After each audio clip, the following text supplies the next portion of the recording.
Hola, ¿qué tal? Saludos a todos, espero que les haya ido muy bien con nuestro tema anterior sobre estos autores del siglo IV y que podamos haber aprendido mucho precisamente de ellos. Solo les recuerdo que vimos a estos escritores orientales del siglo IV, entre los que figuran un historiador, Eusebio de Cesarea, también un catequeta, San Cirilo de Jerusalén, con sus catequesis, y un predicador, San Juan Crisóstomo. Ahora vamos a ver, pues, las controversias cristológicas, que es el tema 9. Solamente como para recapitular un poco, las herejías que condujeron prácticamente al Concilio de Nicea y de Constantinopla van a ser eminentemente trinitarias. Y al solucionarse, o al dar alguna definición en los concilios, pues eso va a abrir la pauta a nuevos conflictos teológicos con el afán pues de explicar mejor algunos aspectos de la teología. Recordemos que el segundo concilio, el de Constantinopla, va a definir que en Dios hay una sustancia, una usía, y tres hipóstasis, tres personas, ¿no? El mérito de los capadocios era precisamente agregar ese término para hablar de las personas, el de hipóstasis. Bueno, entonces, con eso aparentemente podía haber quedado solucionado los problemas, pero va a haber unas herejías que van a estar en el fondo precisamente de estas nuevas controversias más bien cristológicas. Definido de algún modo esa presencia de una sustancia y tres personas, ahora habrá que hablar del Hijo. El tema va a ser ahora el Hijo. ¿Cómo es posible que Jesús sea verdadero Dios y verdadero hombre y que además pues sea parte de esa única sustancia que es Dios? Ya por defender esa unicidad, ya vimos algunas herejías en otros momentos, como el monarquianismo, el subordinacionismo, el docetismo, que por salvaguardar esa unicidad de Dios, pues caían en estos extremos. Pero estos van a estar de fondo de estas nuevas herejías ahora en torno a la cristología. Recordemos un poquito, no viene en el manual, pero recordemos un poquito el tema del apolinarismo. Recordamos que el apolinarismo consiste en negar el alma humana de Cristo, esa alma racional, sino más bien teniendo en cuenta esa visión tricotómica del hombre, espíritu, alma, cuerpo, donde el verbo que es el espíritu, donde el verbo divino viene a inhabitar es en el alma, de algún modo absorbiendo, suprimiendo, digamos, esa naturaleza humana o esas prerrogativas humanas en Cristo, quitándole pues el valor a esa alma verdaderamente humana. Y entonces dejando como único elemento completamente humano, pues el cuerpo que va a servir como una carcasa donde viene a inhabitar el verbo divino y se une a través del alma. Ese tipo de cosas, ese tipo de afirmaciones en esa herejía, van a ir dando forma a estas siguientes controversias, que son lo que vamos a ver ahora. La polémica nestoriana, que bien podemos decir que inicia con una cuestión de mariología, y por otro lado la polémica monofisita, que tiene que ver con monos de una y fisis naturaleza. Vamos a ver ahorita cada una de ellas, ¿no? Bueno, no perdamos entonces esos contextos, el apolinarismo, como ya se había salido aparentemente del arrianismo, pero en realidad pues siguió vigente en algunas zonas. Entonces esas son como las herejías de fondo, y la nueva controversia son estas naturalezas de Jesús. ¿Cómo explicar esa doble naturaleza de Jesús? ¿Cómo actúan? Los extremos son o que solo hay una o que hay dos, pero en total distinción, sin que haya un vínculo entre ellas, ¿no? Esos son los extremos. Y es lo que vamos a ver precisamente. Ya en el fondo les comentaba, está Apolinar de la Odisea con esta división o esta separación del hombre-Dios, ¿no? Y esa inhabitación del elemento del alma, dejando fuera pues el alma racional, el alma más bien humana de Cristo, ¿no? Bueno, ¿qué va a pasar entonces? Todo va a comenzar cuando Nestorio es elegido patriarca de Constantinopla en el 428. Recuerden que Constantinopla es un lugar muy importante por el tema de de que el imperio se trasladó a Constantinopla, ¿no? Entonces Roma va a tener siempre un prestigio porque ahí murieron los apóstoles, pero ahora que el gobierno estaba en Constantinopla, pues el patriarca de Constantinopla tenía muchísimo peso. Nestorio va a ser elegido patriarca de Constantinopla. Él fue formado en la escuela antioquena y recordamos un poquito de las características de esa escuela, donde es muy importante distinguir estas naturalezas, ¿no? Estas naturalezas de Cristo. Entonces, por eso en su reflexión teológica van a aparecer todas estas cuestiones. Bueno, entonces ya la gente mencionaba a María como la Madre de Dios, la Theotokos, ¿no? Es la Madre de Dios. Pero, pues ahora va a ser, la controversia va a ser, bueno, ¿se le puede llamar Madre de Dios? O más bien, solo es Madre de Cristo.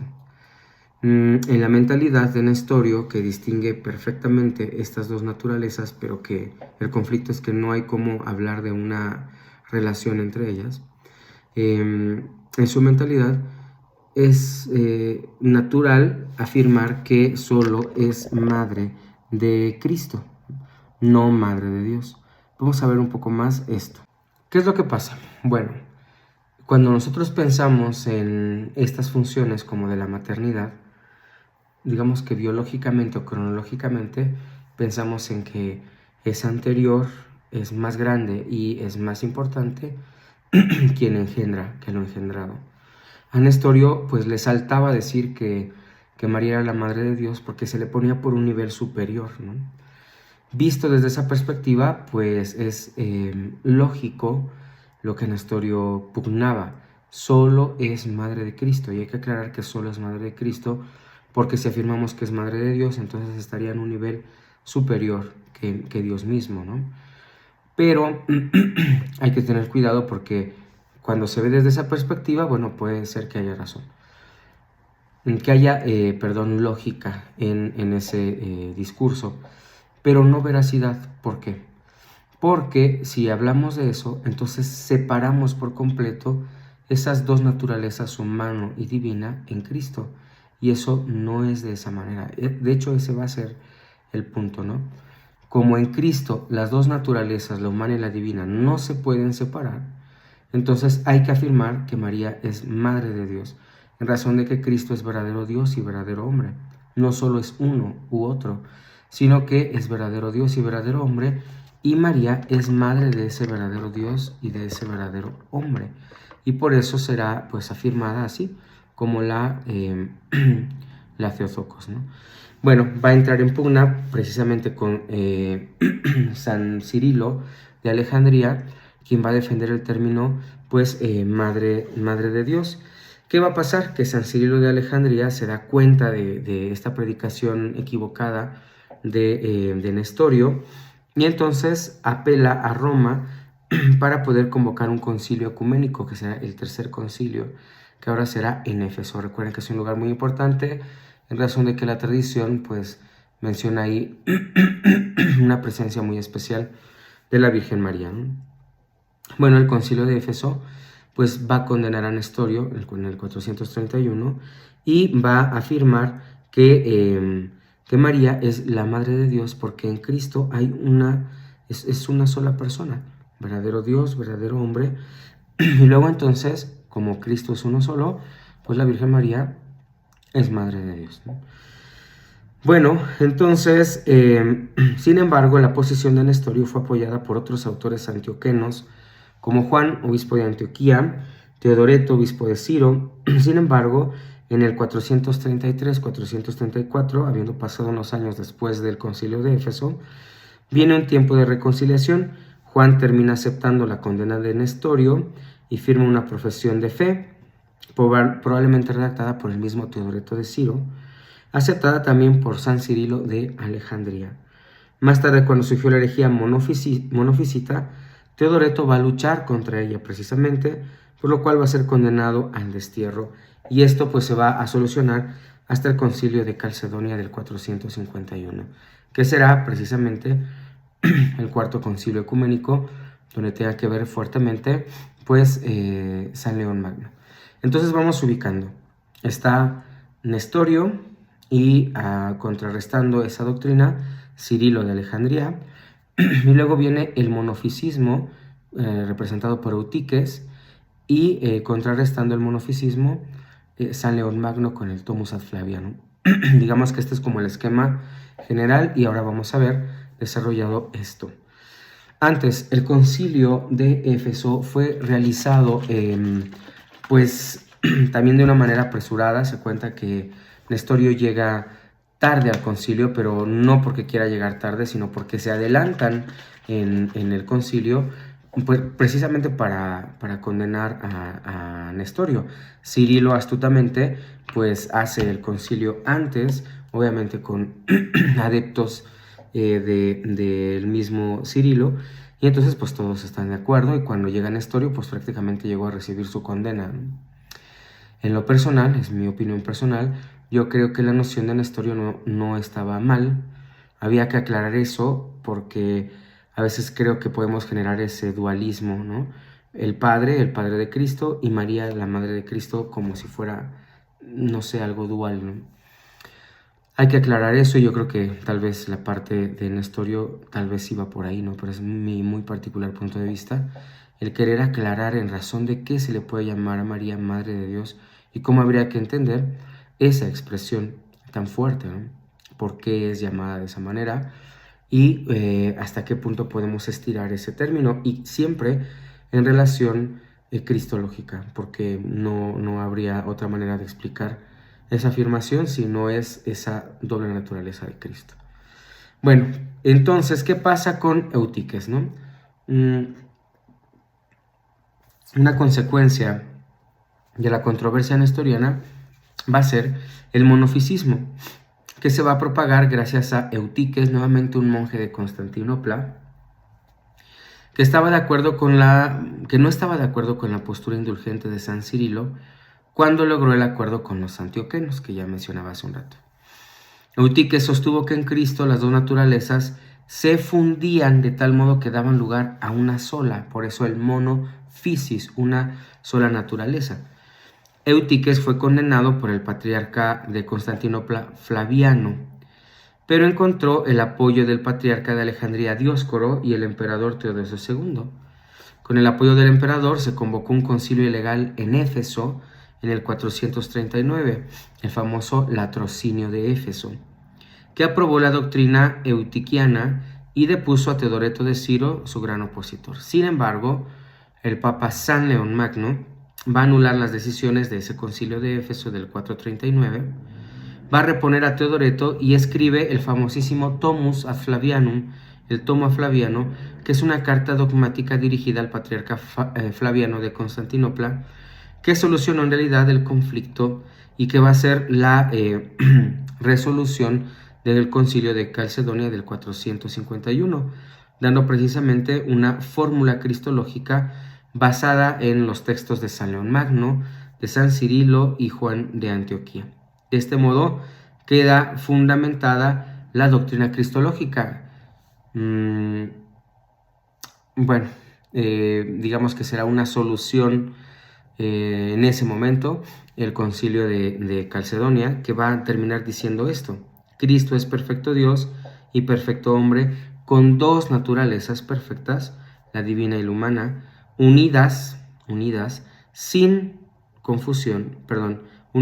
mezcla ni confusión, en la unidad de una sola persona o hipóstasis, la segunda persona de la Trinidad. Por tanto, la filiación también es única.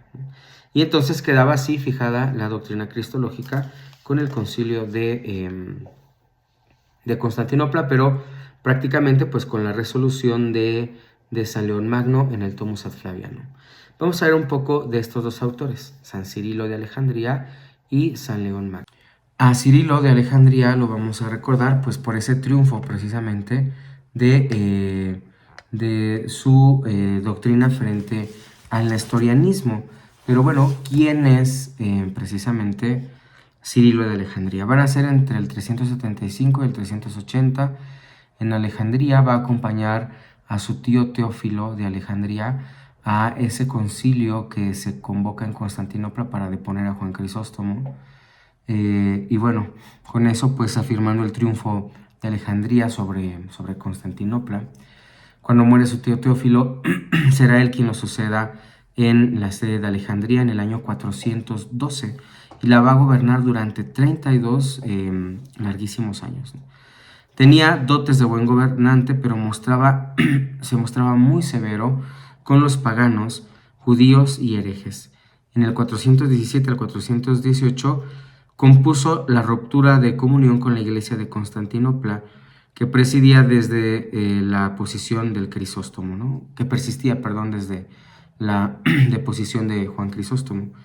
En el año 428 está marcado por el comienzo de la herejía nestoriana, como ya mencionábamos, y entonces San Cirilo tendrá un papel central. Va a dirigir 2 cartas contra Nestorio y ambos contendientes acudieron al Papa Celestino I. En el Sínodo Romano del 430, el Papa Celestino condena el nestorianismo y ordena a Cirilo que comunicara el resultado a Nestorio.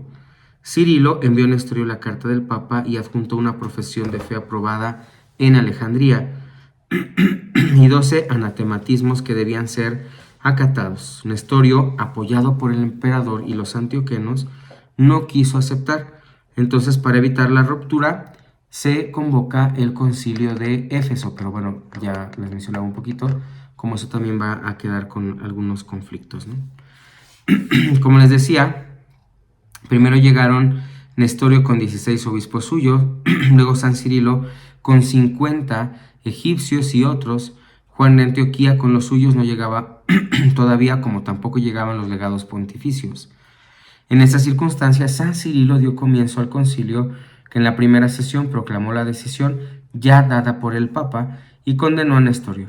Sobre esta conducta de San Cirilo se ha discutido mucho, ¿no? Pero lo que más interesa es la validez de este comienzo celebrado antes de llegar los legados pontificios, ¿no? No cabe duda de que fue válido, pues San Cirilo había sido delegado por el Papa en aquella materia y esta delegación no la había perdido, ¿no? Por eso podía presidir un concilio que trataba sobre el asunto del que ya el Papa mismo había dado una resolución. Al tener noticia de la decisión del concilio, el pueblo la recibió con indescriptible entusiasmo, pues quedaba confirmado el título de la Theotokos de la Madre de Dios. Pero ni el emperador ni Nestorio van a aceptar. Juan de Antioquía, con sus 48 obispos, llegados después, celebró por su parte un conciábulo y van a deponer a San Cirilo, pero no decidió nada sobre Nestorio. Entre tanto, llegaron asimismo los legados pontificios, los cuales aprobaron todo lo hecho por San Cirilo. Luego, en diversas sesiones se discutió la causa de Juan de Antioquía y otros disidentes que fueron excomulgados y al fin se tomaron otras decisiones. En la última sesión se publicó una circular en la que se repetía la condena de Nestorio. El emperador, entre tanto, solicitando por ambas partes, por fin, se decidió que fueran depuestos los 2 jefes más conocidos, Nestorio y San Cirilo. Pero al conocerse en Éfeso esta decisión, se levantó una gran protesta. A duras penas se consiguió hacer llegar a Teodosio una relación exacta y objetiva de todos los hechos. Con esto se convenció por fin el emperador y decidió admitir las decisiones del concilio. San Cirilo va a morir en el año 444 en fama de santidad. Además de haber sido nombrado doctor de la Iglesia, se le ha dado el título de sello de los padres por haber defendido sus argumentos teológicos no solo con el testimonio de las Escrituras, sino también con el de los padres anteriores. Ya se empieza a citar a otros padres. Obras, podemos distinguir 2 periodos de sus obras que están divididos, unos al comienzo de la controversia nestoriana. En el primer periodo abundan los escritos exegéticos destinados a combatir a los arrianos, pero en el segundo periodo ya está más bien consagrado a la lucha antinestoriana y abunda en tratados de carácter dogmático. Comentarios que tenemos de San Cirilo, pues era, por ejemplo, usando la exégesis alegórica de la escuela alejandrina, ¿verdad? Pues va a tener varias obras muy importantes. La adoración y el culto en espíritu y verdad, por ejemplo, es una obra de 17 libros dedicada a comentar algunos pasajes del Pentateuco. También tenemos algunos comentarios elegantes, que son 13 libros destinados también a la exposición de textos del Pentateuco. Comentario a Isaías, comentario a los profetas menores. También tenemos el comentario al Evangelio de San Juan, que seguramente fue escrito antes del 428. El comentario al Evangelio de San Lucas, con homilías de planteamiento más bien moral y práctico, más que dogmático. Y bueno, tenemos también tratados antiarrianos, precisamente uno muy importante, Tesoros sobre la Santa y Consubstancial Trinidad y Diálogos sobre la Santa y Consubstancial Trinidad. Y escritos antinestorianos, pues también, en el año 430 tiene un tratado contra las blasfemias de Nestorio, tres tratados sobre la fe, precisamente, y sus 12 anatematismos contra Nestorio, que son también muy conocidos, muy importantes, y en los escolios sobre la encarnación del unigénito del 431, donde va a exponer su doctrina sobre la unión hipostática, partiendo de la explicación de los nombres de Cristo, Emmanuel y Jesús. Volvió sobre ese tema en una de sus últimas obras, Cristo es uno, donde explica que no va a responder la pregunta ¿qué es Cristo?, sino ¿cómo es Cristo? O sea, cómo se unen dos naturalezas tan dispares, cómo son la divina y la humana.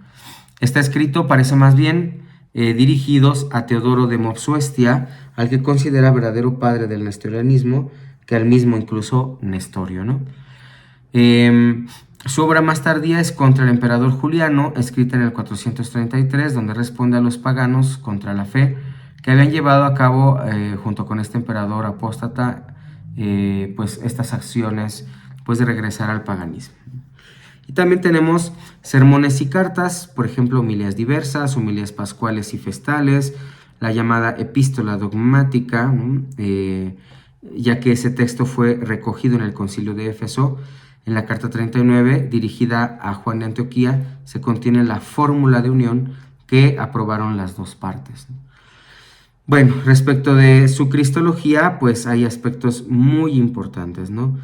Antes del 428, Cirilo se limita a seguir las enseñanzas tradicionales alejandrinas, en especial las de San Atanasio, sobre todo para refutar las cuestiones arrianas sobre la inmutabilidad del logos. No se le ocurrió, como tampoco se le había ocurrido a San Atanasio, señalar en Cristo la existencia de un alma humana. Ambos atribuyen los sufrimientos de Cristo a su carne, sin advertir la participación que en ellos tuvo el alma. En este periodo no vacila en emplear la expresión inhabitación para expresar las relaciones entre Dios y el hombre en Cristo. Y así encontramos con mucha frecuencia los términos templo y morada en sus obras más antiguas, cuando habla de la inhabitación de logos en la carne, pero esto va a cambiar después porque va a ser peligroso, porque es lo mismo que van a afirmar los apolinaristas y luego los monofisitas. En el 429 al 430, Cirilo se entrega a una investigación más profunda de esta doctrina cristológica. Mientras en la época anterior no había tenido reparo en emplear el verbo asumir, refiriéndose a la encarnación, ahora enseña que el verbo se hizo hombre perfecto con alma y cuerpo, pero que no asumió un nombre, sino una naturaleza humana. Además, y esta es su aportación más singular, enseñó que la unión se hace en la persona o hipóstasis. Fíjense, a diferencia de Apolinar de la Odisea, la unión no se hace en el alma, se hace en toda la persona, en la hipóstasis, ¿no? Porque Cristo no asume una carne, sino asume al hombre, ¿no? Bueno, entonces, por esta unión singular ha de llamarse unión hipostática, porque esa unión se hace en la persona. Por darse la unión en la persona, las naturalezas no se confunden, no hay por qué confundirse, sino que permanecen perfectamente distintas. No hay posibilidad de separar las dos naturalezas después de esa unión. Por la misma razón no se pueden separar los atributos que aplican las Escrituras a Cristo. Algunos parece que le atribuyen como a hombre y otros como a Dios, pero todos ellos deben atribuirse a la única persona y a la única hipóstasis encarnada. Todos ellos deben atribuirse pues a esa única hipóstasis encarnada del Verbo, en lo que se conoce como communicatio idiomatum. Lo que se predica de una naturaleza se predica también de la otra en esa perfección, con todas sus ricas consecuencias. Entonces es evidente que la unión resulta de la persona, que en Cristo la unión resulta de la persona, la dualidad de las naturalezas. En esto se va a adelantar un poquito al concilio de Calcedonia del 451 y donde se van a preparar pues estas bases teológicas. Respecto a la maternidad divina, pues también de fondo está precisamente la communicatio idiomatum para poder afirmar esa maternidad divina de María. San Cirilo llamar a María Madre de Dios fue simplemente una conclusión que dedujo de esa comunicación idiomatum de Cristo, y por eso la consecuencia natural es llamarle a María Madre de Dios. Veamos ahora al gran León, de hecho así se le conoce, ¿no? León Magno. Bueno, el Papa León Magno va a nacer en Roma probablemente en el año 400. Será papa desde el año 440, pero antes ya había ejercido algunos cargos públicos, sobre todo al servicio de la Iglesia, y para pues, lograr conciliar en estas controversias precisamente con algunos temas muy importantes en razón de con los nestorianos, con los pelagianos precisamente, ¿no? Va a ser consejero de dos papas, del Papa Celestino y del Papa Sixto III. Justo cuando muere el Papa Sixto III es cuando será elegido el Papa en el año 440, y desde ahí todo su pontificado va a dedicarse completamente pues a esa misión que Dios le encomienda. Le va a tocar un periodo de pontificado muy problemático, primero por la presión de las invasiones bárbaras, pero también por la ambición de los patriarcas de Constantinopla. Les digo, el imperio se había trasladado ya allá, era su capital. Entonces, pues, quería ser, pues, por lo menos equiparable a Roma, ¿no?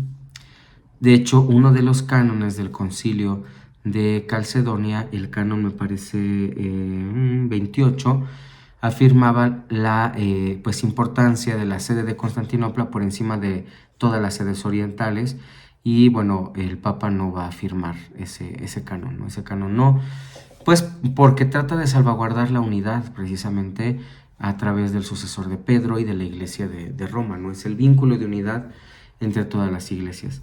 Bueno, le va a tocar entonces precisamente esa situación muy complicada, y pues va a intervenir principalmente con firmeza y prudencia frente a los ataques del pelagianismo y de los monofisitas, como vamos a ver en ese Tomus ad Flaviano. El Papa escribe ese famoso Tomus ad Flaviano dirigido al patriarca de Constantinopla Flaviano contra la herejía monofisita difundida por Eutiques, que ya les mencionaba en Constantinopla, era un monje, ¿no? Fíjense como nuevamente es un monje, es una persona que vive en ese ascetismo, que impacta, que llama la atención y que convence a otros precisamente de su propia manera de pensar, ¿no?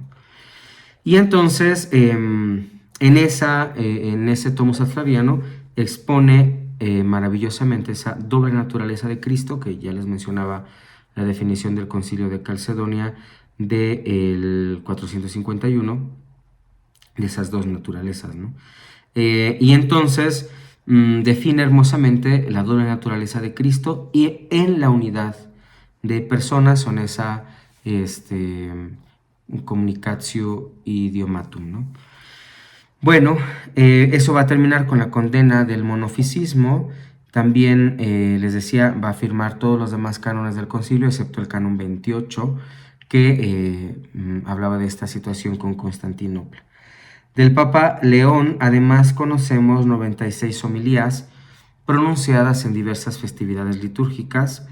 En todas está presente el tema cristológico. Tiene 150 cartas de carácter oficial que llevan el nombre del Papa y son una buena fuente para conocer los hechos más importantes de su pontificado, ¿no? Entonces, es muy importante que podamos nosotros reconocer este papel de San León Magno. Bueno, y con él estaremos pues terminando precisamente este tema muy cortito, muy cortito, ¿no? Vienen en el manual también unas preguntas muy sencillas, ¿no?, que me gustaría que pudieran ustedes contestar y que pudieran hacérmelas llegar, sea a través del grupo de WhatsApp, a través de un texto y lo envían por WhatsApp, en fin, ¿no?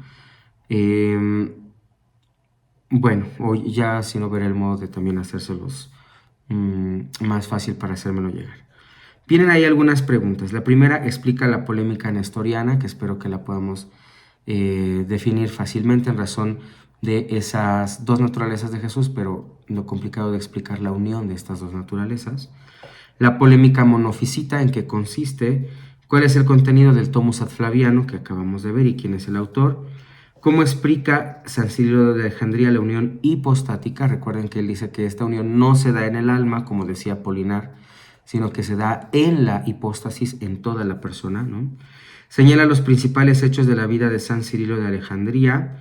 Bueno, pueden mencionar ahí algunos detalles de su vida desde que acompañaba a su tío Teófilo y pues los momentos en los que participa de acontecimientos importantes. Los principales datos de la vida y personalidad de San León Magno, esta lucha contra las invasiones bárbaras, la lucha contra el equiparamiento de Constantinopla a Roma, la lucha contra los pelagianos, la lucha contra los monofisitas, contra el priscilianismo, etc.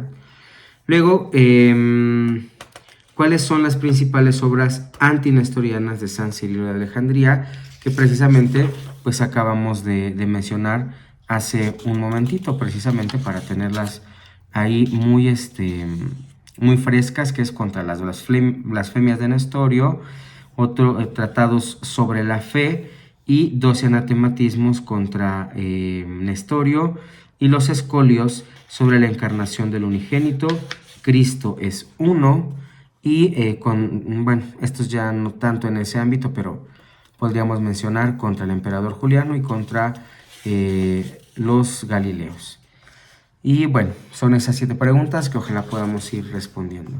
Ya en la siguiente sesión veremos el tema 10, escritores latinos del siglo IV, muy importante porque veremos ahí a San Hilario de Poitiers, al gran San Ambrosio de Milán y pues ese círculo milanés de corriente pues neoplatónica que va a utilizar mucho la filosofía para la explicación y el desarrollo del dogma.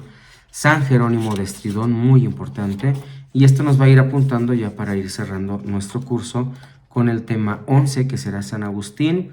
Ahí le vamos a dedicar todo ese tema, pues por la trascendencia, ¿no?, de lo que implica San Agustín, y terminaremos precisamente nuestro bloque, todavía no, en la etapa final de los padres de la Iglesia, donde veremos las características generales, el gran San Gregorio Magno y San Juan Damasceno, y con eso estaremos terminando. Tal vez si nos da tiempo, les hablo un poquito todavía de los últimos, que sería Beda el Venerable, Máximo el Confesor, Isidoro de Sevilla, en fin, pero ya veremos si alcanzamos a llegar a ese punto, y espero que también podamos llegar a tener un poquito de arte e iconografía paleocristiana. Muchas gracias por su atención. Hasta luego.